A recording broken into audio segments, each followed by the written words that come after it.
and for worse, Tennessee Titans football is back. Welcome back to the Tennessee Pro Football Podcast, brought to you by the Mint Gaming Hall. Blaine Kellar here with the Titan insider Terry McCormick, here to recap some Titans-Bucks joint practices, as well as Saturday's preseason game, which the Titans fell 29-7. Terry, give us your elevator takeaway. Well, I thought that initially, Cam Ward and the first-team offense looked pretty good. Amazing what giving a quarterback time to throw will do. Much different than last year, the last 2 or 3 years, as a matter of fact. But then once the backups got in there, it kind of looked a little bit like 2023 and 2024 with, in no particular order, Ryan Tannehill, Will Levis, and Mason Rudolph running for their lives and not having anywhere to throw. Cam Ward, the number 1 overall quarterback, went 5 for 8 with 67 passing yards. Had a lot of good that we're going to break down on the other side of this break. Had a 3-and-out his first drive, but led a touchdown drive, the only touchdown drive for the Titans. Again, some good, some bad. We're going to break it all down on the other side of this break. You're watching the Tennessee Pro Football Podcast on Main Street Media Television.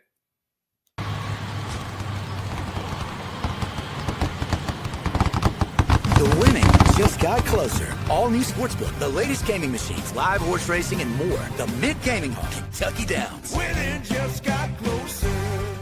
He shoots, and he scores!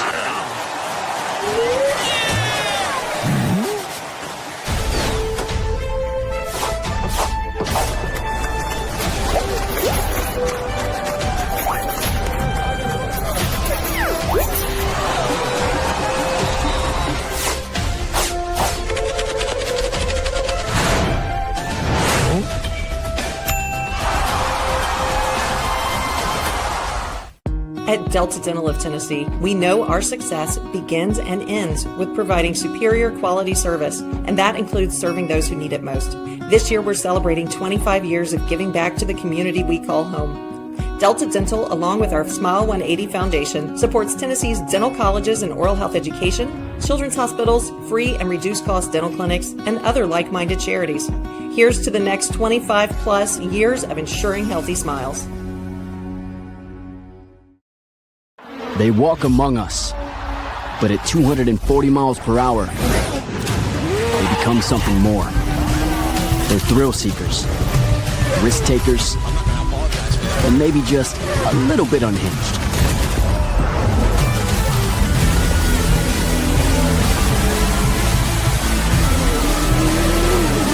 Buckle up. This new era of speed, this racing revolution, it's just getting started. Hi, I'm Stephanie Miller. Main Street Media is partnering with Borchetta Bourbon Music City Grand Prix at the Nashville Superspeedway to send a family of 4 to the race August 31st. To register, please visit any Main Street Media website and look for the Register Here banner. You'll also receive some fantastic Borchetta Bourbon Music City merchandise. We look forward to seeing you at the race.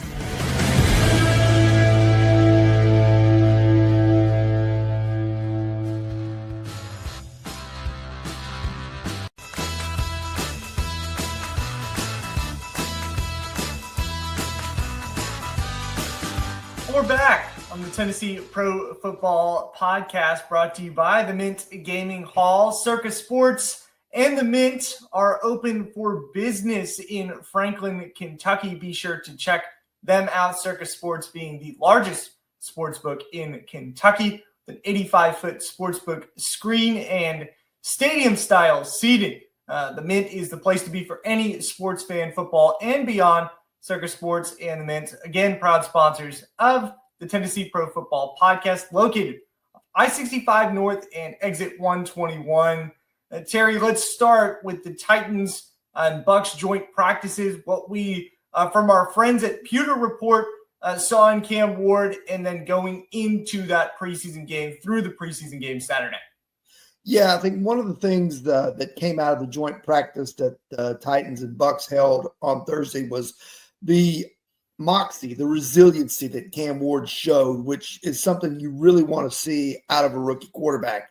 2-minute drill, first pass he throws, picked off. And you're going, oh, no, here we go.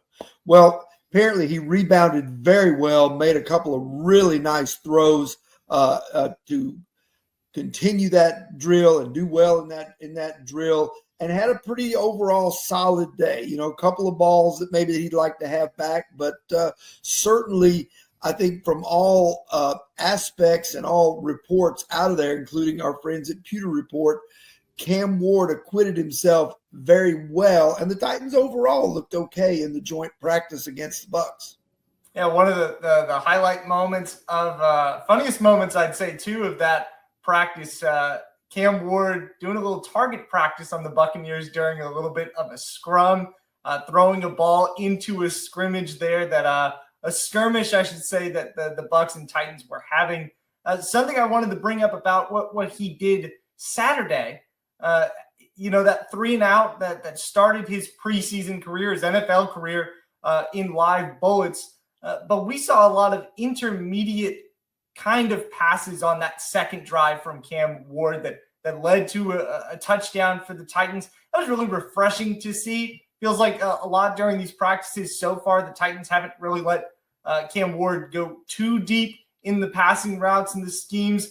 Felt like there were a couple of balls that had nice amount of range to him, Terry. Yeah, it really did. And, it's obvious he's gotten on the same page with Calvin Ridley early. Last season it took Will Levis and Calvin Ridley all of camp and all of preseason and probably about the first 4 or 5 games of the season before they finally got on the same page and kind of could figure out what each other wanted. I think Cam Ward has quickly gotten on the same page with Ridley, who is his best receiver. And one of the things you talked about, the intermediate passes, some of that was, necessitated by what happened. Ridley got an OPI penalty that nullified a reception. So it set him behind the chains at 1st and 20. Then he goes back to Ridley for a catch, gets some of the yards, was able to convert the third, on 3rd down and move the ball down the field, keep the touchdown drive going. I think he had a pass to Chig that moved the chains and one to Tyler Lockett before Tony Pollard finally capped it off with a 1-yard run. Crosser to Calvin Ridley, Cam Ward did a really good job of confirming the coverage that Tampa Bay was throwing at him. I thought the timing on that little hook route that you mentioned to Chig looked really strong. And his throws were pretty much, if you look back at the film, only where the receivers could get it, outside of the ones that maybe were a little bit risky. Yeah, I mean, he had the one ball to Iamaner that really should have been picked off by Josh Hayes, I think it was. But other than that, sometimes, that's why defensive backs are defensive backs. If they can catch that pass, they'd be receivers, as they say. Mm-hmm. But nonetheless, he shook that off and was able to complete the drive. And I think you're right. One of the things Cam has said he wants to work on and get better at is learning how to throw receivers open, because the windows are much tighter in the NFL than they are in college. And that's something that's very difficult for young quarterbacks to learn and very difficult for them to master. And I think that, a good first start for Cam Ward there. But key to this, not only is he getting the ball out of his hands quickly, but on the couple of plays where he didn't get the ball out, where nobody broke open, he had protection. Amazing what happens when you have actual NFL tackles playing on the edges to keep the pocket clean and give your quarterback time to find a receiver. That to me was the most refreshing thing about Saturday night's game. Even though it was short-lived, he was only out there for 2 series, that the first-team offensive line looked like it knew how to pass protect. Now, take it with a grain of salt. The Bucs weren't playing their starters. There's no Vita Vea, no Lamonte David, but you got to take the baby steps somewhere, and the line looked like it knew how to pass protect. And it's still going to get better. Is one half of the equation, because Lloyd Cushenberry is going to be working back. This was with pretty much all of the offensive line except the starting center that you've paid big money for. So the assumption is that this line is just going to get better. But the other side of it also, like you mentioned, big grain of salt, because Tampa Bay wasn't playing any of its star rushers. they also weren't throwing anything exotic at the Titans, when it came to pass rush. It was, a lot of probably simpler things because Tampa is playing its second or third string guys to start the game on the defensive line. All of that to say, that was a really strong performance. Cam Ward didn't look to be bothered a whole lot in the pocket, no matter from where he was dropping from. Yeah, I think the best thing you can say about Cam Ward was in his first game, even though it was a limited performance, only 2 series, the moment was not too big for him. He looked like he could handle it. And I think that if you're the Tennessee Titans, you have to really be encouraged by that. And now you have to build on that going forward, starting with the joint practices on Tuesday and Wednesday in Atlanta. Yeah, be sure to check into Titan Insider for our coverage in Atlanta this week. Again, thanks to our friends at Pewter Report for these photos and the coverage of joint practices in Tampa Bay. Touching again on that offensive line, Terry, who, if you had a chance to kind of look back at it, feels like across the board that first team looked pretty good, but who in particular excited you about how that all unfolded?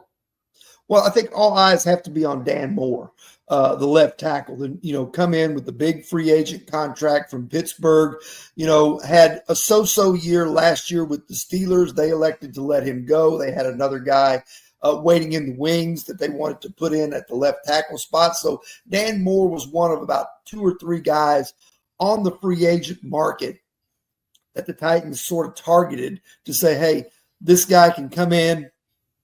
Bill Callahan can coach him up, and we think that he hasn't fully reached all of his potential yet.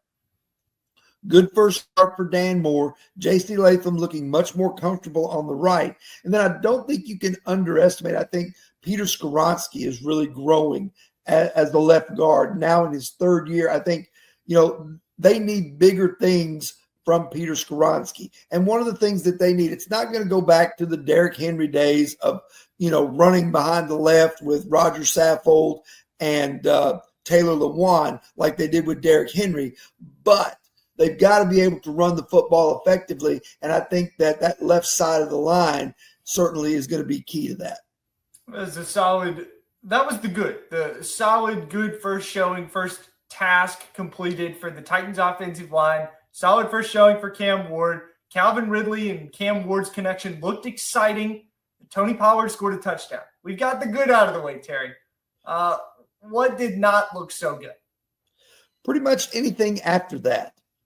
I mean, it was, I think 10-7 at one point, and then after that, the wheels just kind of fell off with the second and third team. And I've talked to some people over there, and, somebody told me that, this team depth is probably one of the biggest issues on this roster. And I think you saw that Saturday night in Tampa. You've got lots of guys that are out there, doing their best and trying, but it just, the talent level is just not there. And I think some of that is a lot of the draft misses that they've had over the last 3 or 4 years coming home to roost. And one of the things I think that maybe normally you wouldn't bank on it a whole lot, but with this team and the roster, especially the bottom of the roster, that number 1 waiver claim priority at the end of cutdown, it would not shock me based on what I saw Saturday night. It would not shock me to see the Titans claim 4 to 5 new guys to try and fill out spots like, a 5th cornerback, a 4th linebacker, an 8th offensive lineman, those sorts of things, heck, maybe even a backup quarterback, because neither Brandon Allen nor Tim Boyle were anything to write home about. Let Tim Boyle, I'm sorry, it was about a 48-hour thing, and then it went away with his performance Saturday night. Titans fans, after looking at that, are probably going to wish they had Will Levis and Mason Rudolph in the quarterback room just to back up Cam Ward after seeing what transpired Saturday night.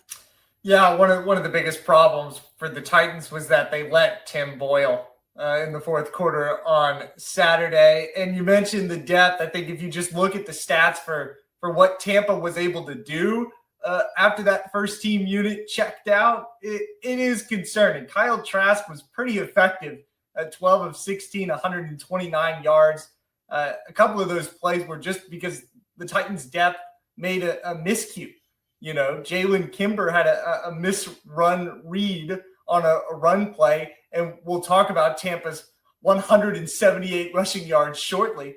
But then on a third down, Gabe Judy-Lawley isn't able to cover a play that he probably is able to take care of at corner, converting another third down for Tampa. It was that offensive depth was an issue with the quarterbacks, with Brandon Allen and Tim Boyle.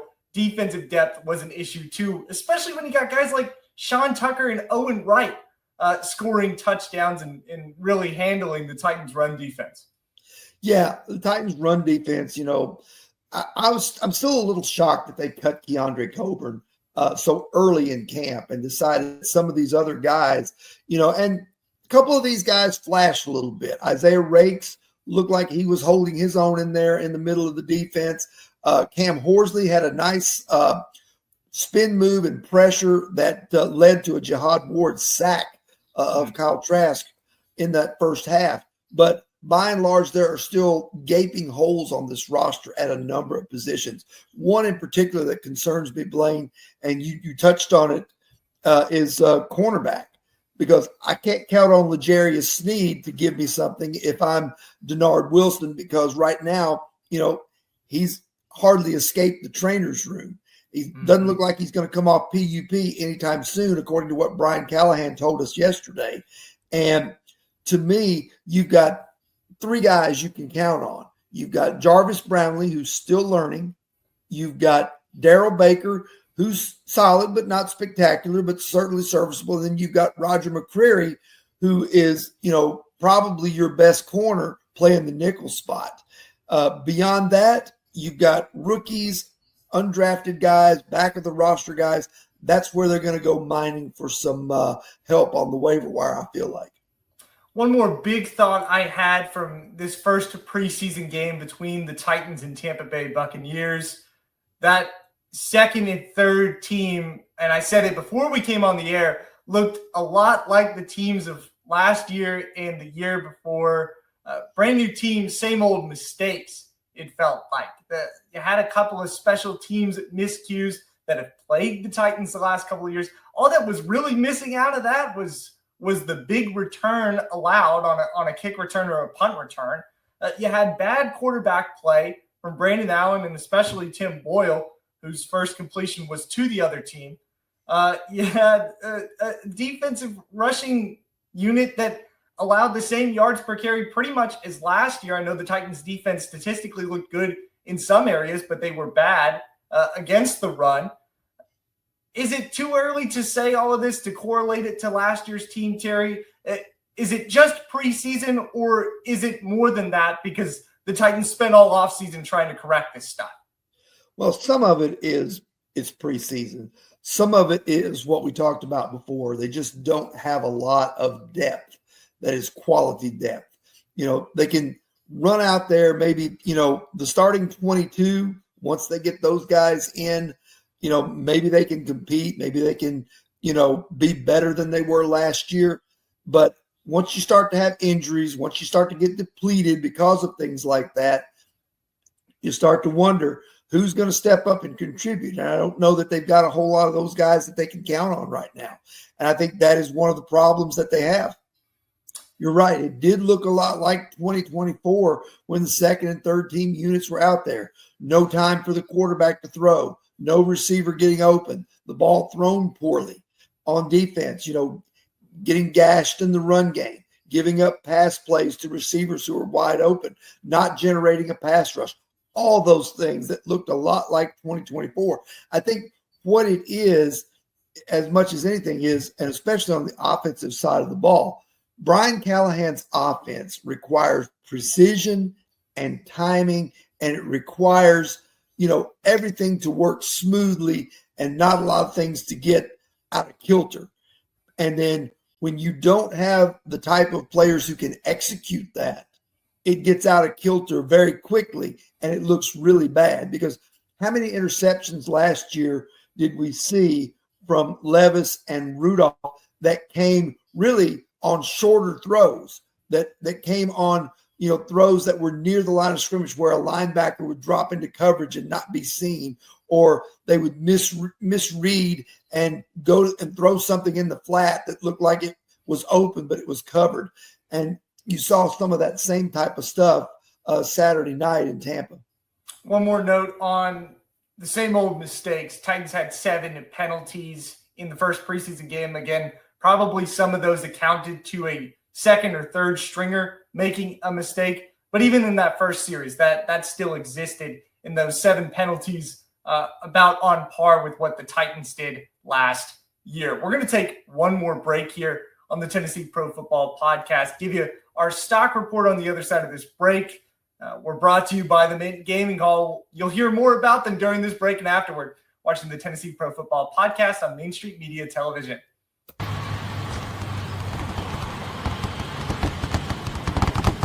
The winning just got closer. All new Sportsbook, the latest gaming machines, live horse racing, and more. The Mint Gaming Hall, Kentucky Downs. Winning just got closer. He shoots, and he scores!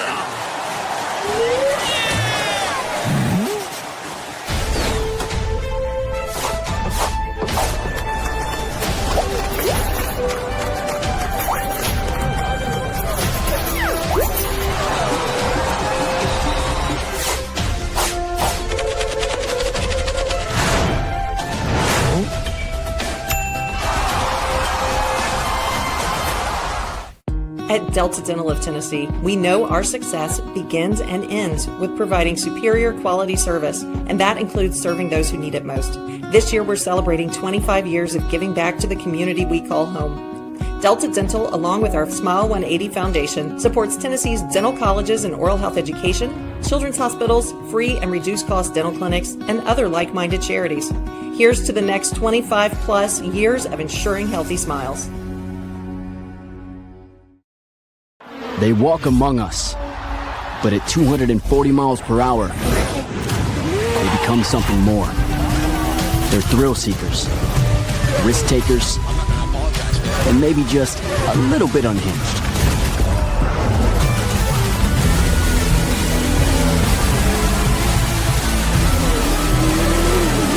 Buckle up. This new era of speed, this racing revolution, it's just getting started. Hi, I'm Stephanie Miller. Main Street Media is partnering with Borchetta Bourbon Music City Grand Prix at the Nashville Superspeedway to send a family of 4 to the race August 31st. To register, please visit any Main Street Media website and look for the Register Here banner.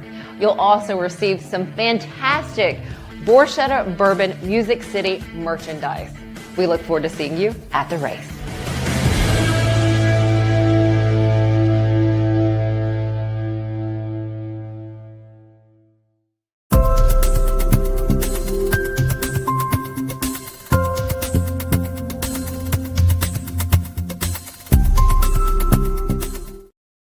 One quick mention to our friends at the Mint Gaming Hall before we head into our Titan stock report.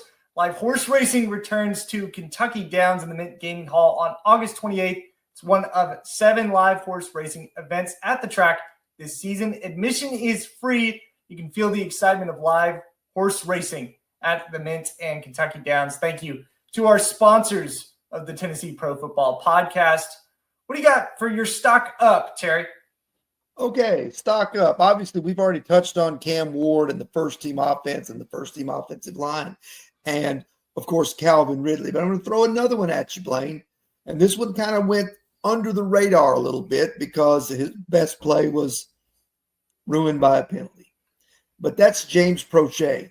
He looks like the real deal. He looks like he actually knows what to do as a punt returner.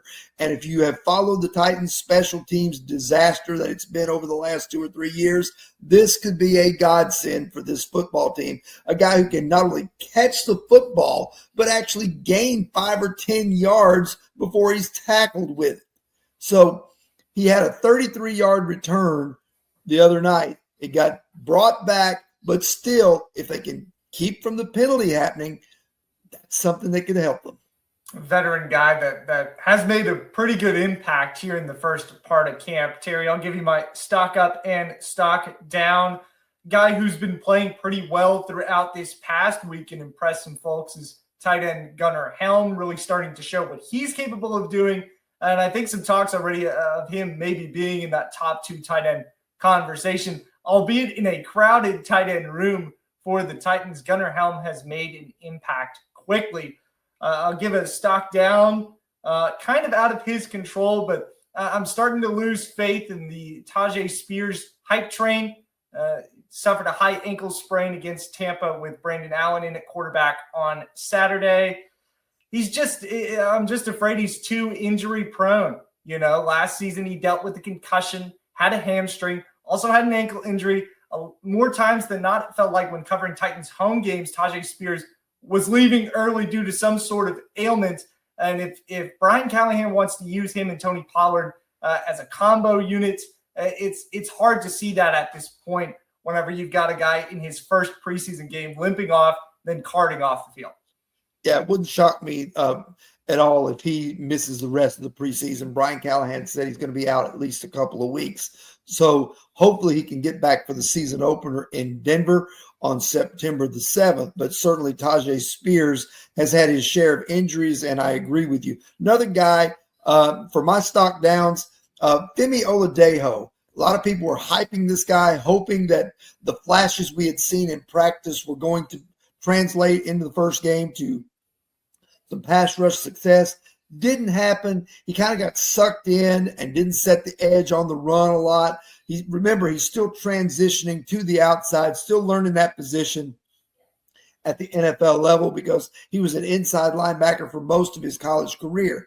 Don't think it's time to write him off just yet, but certainly got to take with the caveat that he is a project more so than being a guy who's ready to go out there and contribute 50 snaps right away. Now, the other one, we've already discussed it a little bit, but let Tim Boyle, that era has ended. Brandon Allen, not a whole lot better. Stock down all around to the second and third team with a few exceptions of some guys who played okay. The let Tim Boyle era was fun while it lasted, Terry. Tim and Brandon Allen combined 10 of 25 for 86 yards and 3 interceptions on Saturday. Do you think the Titans go shopping for another backup quarterback? Probably not until until cutdowns come at the end of training camp. If there's somebody out there then that they can, snag off the waiver wire, maybe that some team is trying to sneak through to a practice squad, then perhaps you do that. The thing is, if you do that, you're probably going to have to keep 3 quarterbacks on the roster. And with this team needing to look at as many players as possible, truly, I think they would be better served with only 2 quarterbacks on the active roster and have that extra spot go to somebody that can contribute on special teams and maybe provide some depth at some positions that where they have some questions. Closing thought from you here. Which position is the greatest of need when it comes to waiver claims right now? I'd have to say cornerback and also backup offensive lineman. I think those are the 2 areas where you need to look for some help. They do get Blake Hance back this week, probably. He's advertised as a good swing tackle and guard, so maybe that's somebody that can help there in the trenches. But so far, not impressed with the likes of Jalen Duncan and John Ojukwu trying to make a statement in their 3rd year. Hance dealing with a calf injury, likely to come back against Atlanta this week. Like we said, stay tuned to our Titans reports on TitanInsider.com for the joint practices and the preseason game in Atlanta. Thank you so much for watching our 2nd episode of the 2025 season for the Tennessee Pro Football Podcast. Thank you to the Mint Gaming Hall for sponsoring us. And thank you again for watching. We will see you here, same time, same place next week.